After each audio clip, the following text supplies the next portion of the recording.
பிதாவாகிய தேவனுக்கு மகிமையும் புகழும் உண்டாவட்டும். ஆண்டவராகிய இயேசு கிறிஸ்துவின் நாமம் மகிமைப்படுவதாக.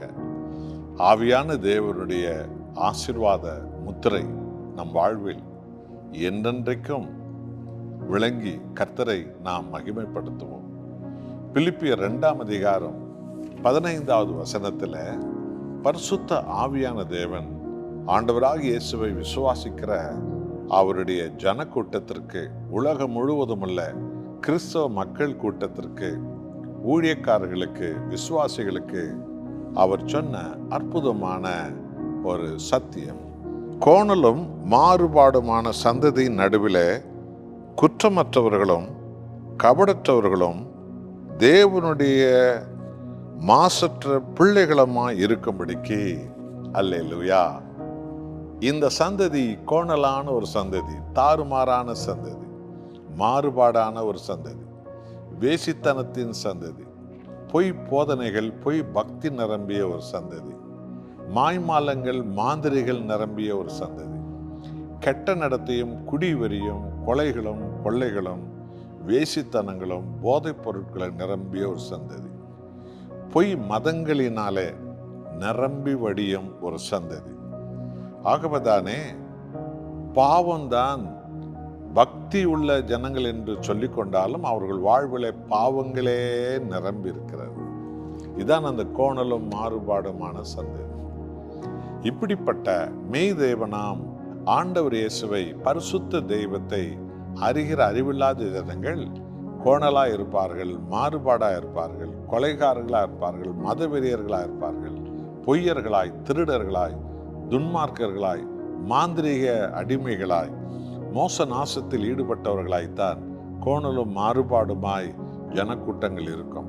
இன்றைக்கு டிவி நிகழ்ச்சியில் காட்டப்படுகிற எல்லா சினிமா கதைகளெல்லாம் கொலைகளும் கொள்ளைகளும் வேசித்தனங்களும் கெட்ட நடக்கத்திலும் தான்.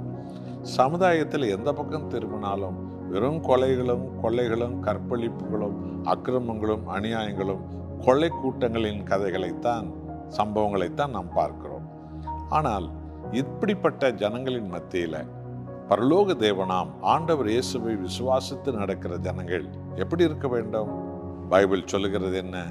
கோணலும் மாறுபாடுமான இந்த சந்ததியின் மத்தியில் நீ குற்றமற்றவனாயிரு, நீ உத்தமனாயிரு, நீ உத்தமையாயிரு, நீ நேர்மையாயிரு.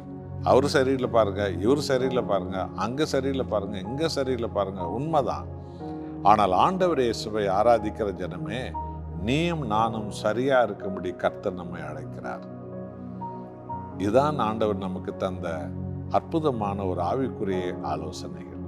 ஆகவே இன்னும் நீங்கள் யார் யாரையோ கோணலா இருக்கிறவர்கள் எல்லாம் பார்த்து பேசிக்கொண்டிருக்க வேண்டாம். அவங்க அப்படிதான் இருப்பார்கள் என்றால் அவர்களுக்கு பரலோக தேவன் தெரியாது. ஆனால் ஆண்டவர் இயேசுவை ஆராதிக்கிற ஜனங்களே, நீங்களும் நாமும் குற்றமற்றவர்களாய், உத்தமர்களாய், உண்மை உள்ளவர்களாய், நீதி உள்ளவர்களாய், நேர்மை உள்ளவர்களாய், மன்னிக்கிறவர்களாய், தேவனையே மகிமைப்படுத்தி வாழ்கிறவர்களாய் நாம் இந்த பூமியில் வாழ அழைக்கப்பட்டிருக்கிறோம். இந்த அழைப்புக்கு நம்மை ஒப்பு கொடுப்போமா? ஜெபிப்போம். அன்பின் பரலோக பிதாவே, கோணலும் மாறுபாடுமான சந்ததியின் மத்தியில் நாங்கள் குற்றமற்றவர்களாய் வாழ, உண்மை உள்ளவர்களாய் வாழ எங்கள் ஆண்டவர் இயேசு இரத்தத்தால் எங்களை கழுவினீரே, உமக்கு கோடி நன்றி. ஆவியான தேவனே, எங்களை உணர்த்துவிக்கிறீரே, உமக்கு கோடி நன்றி. யார் யார் எப்படியெல்லாமோ இருக்கலாம், அப்படித்தான் இருப்பார்கள்.